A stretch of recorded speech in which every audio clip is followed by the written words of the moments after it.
আসসালামু আলাইকুম, কেমন আছেন সবাই? আশা করি সবাই ভালো আছেন। আজকে দেখাবো কিভাবে এরকম ধরনের ফ্রেমে আপনার ছবি অ্যাড করতে পারেন, এটা কিভাবে আপনি মোকআপ ফাইল তৈরি করতে পারবেন সেটি দেখিয়ে দিব। আর এইখানে দেখুন একটি ছবি এখানে ইনস্টল করা রয়েছে। এটা আমি কিভাবে অ্যাড করেছি, এটা কিভাবে একটিবার কাজ করে রাখলেই বারবার আপনি কাজটা করতে হবে না, ছবিটা এখানে বসিয়ে দিবেন, এখানে মোকআপটা রেডি হয়ে যাবে। এরকম ধরনের ফাইল আপনি কিভাবে তৈরি করবেন সেটি দেখাবো। প্রথমে আমি এই ফ্রেমে চলে যাচ্ছি। এটা ফ্রেমটা দেখছেন, এটা বাঁকা ফ্রেম হতে পারে, অ্যাঙ্গেল ফ্রেম হতে পারে, যে কোনো ধরনের ফ্রেম আপনি এখানে সেট করে নিতে পারেন। প্রথমে এখানে নতুন একটি লেয়ার করে নিব, নিউ লেয়ার করে নিলাম। এখন রেক্টিকুলার মার্কিং টুলে চলে যাবে। এখান থেকে এখানে প্রথমে আমি একটু টান দিয়ে নিচ্ছি, একটু টান দিয়ে নিলাম। এটাকে এখন আমি একটু ফিল করে দিব। ফিল করার জন্য অল্ট ব্যাক স্পেস পেস্ট করে দিব। এটা কিন্তু এখানে ফিল্ড হয়ে গেছে। কন্ট্রোল ডি বাটন প্রেস করে সিলেক্টটা উঠিয়ে দিচ্ছি। দেখুন এই যে এটা কিন্তু একটা নতুন একটি লেয়ার রয়েছে। এটাকে আমি এখানে অ্যাডজাস্ট করব। অ্যাডজাস্ট করার আগে এটা যদি আপনি মনে করেন যে এটা বেশি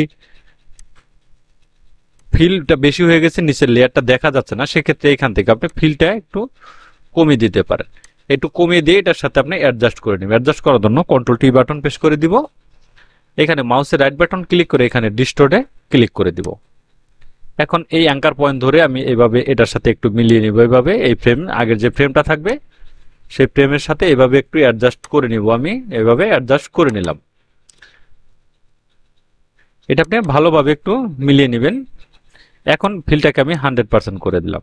দেখুন এটা হয়ে গেছে।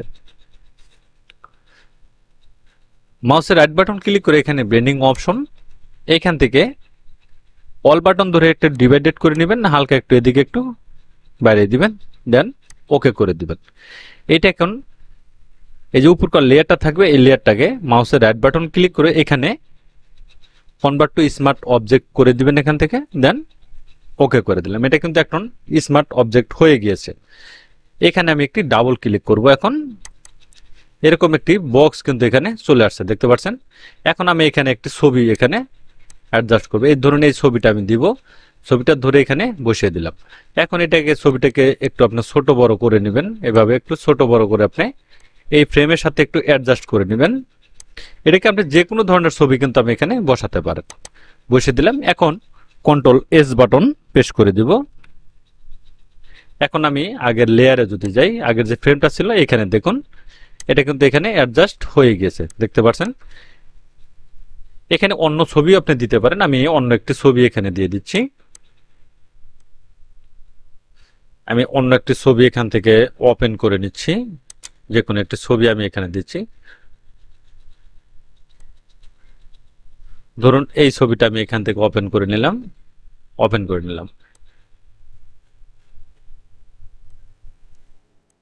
এটাই বসে গেছে। এখানে ডাবল ক্লিক করব। এখানে আমি যে ছবিটা ওপেন করেছিলাম সেটা এখানে আমি ওপেন করে দিচ্ছি।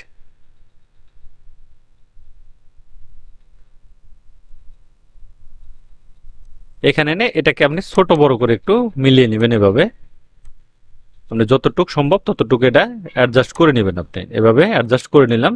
এখন কন্ট্রোল এস বাটন প্রেস করে দিই। তাহলে আমি আগের লেয়ারে যদি যাই, এখানে দেখুন এটা কিন্তু এখানে অ্যাডজাস্ট হয়ে গিয়েছে, দেখতে পাচ্ছেন। এভাবে আপনি মোকআপ ফাইল তৈরি করে নিতে পারেন। খুব সহজ টেকনিকে আপনি মোকআপ করতে পারেন। যে কোনো অ্যাঙ্গেল হোক, বাঁকা হোক, মানে সোজা হোক, যে কোনো ধরনের ছবির ফ্রেমে এটা আপনি করতে পারেন। এবং কি এটা দিয়ে আপনি লেখা মোকআপ করতে পারেন। যে কোনো ধরনের কাজ আপনি মোকআপ ফাইল কিভাবে তৈরি করতে হয় সেটি দেখে দিলাম। এখন যে কোনো ছবি এখানে সেট আপ করার জন্য শুধু আপনি এই টেকনিক অবলম্বন করে তাহলে দেখবেন যে খুব সহজে আপনার ছবিটা অ্যাডজাস্ট করে নিতে হবে। এটা বারবার আপনাকে করতে হবে না। এটাকে আপনি সেভ করে রাখতে পারেন। সেভ করে রাখার জন্য control shift S button press করে দিবেন। এখান থেকে পিএইচডি দেখে এখান থেকে ডেস্কটপে দিয়ে দিলাম। আমি এখানে ফটো লিখে রাখলাম, দেন ওকে করে দিব। এখন আমি এটা ক্লোজ করে দিচ্ছি। আমি এইটাও ক্লোজ করে দিলাম। আমি এই ছবিটা রাখলাম। এখন এটা যদি আমি এখান থেকে ওপেন করে নিই, যেটা আমি ফটো আকারে সেভ করেছিলাম সেটা ধরুন এই যেটা সেভ করে নিলাম, এটা আমি ওপেন করলাম। এখানে এই যে ফাইলটা রয়েছে এখানে ডাবল ক্লিক করব, আপডেট। এখানে অন্য একটি ছবি এখানে আপনি দিয়ে দিতে পারেন। ধরুন এটা আমি দিয়ে দিচ্ছি এখানে।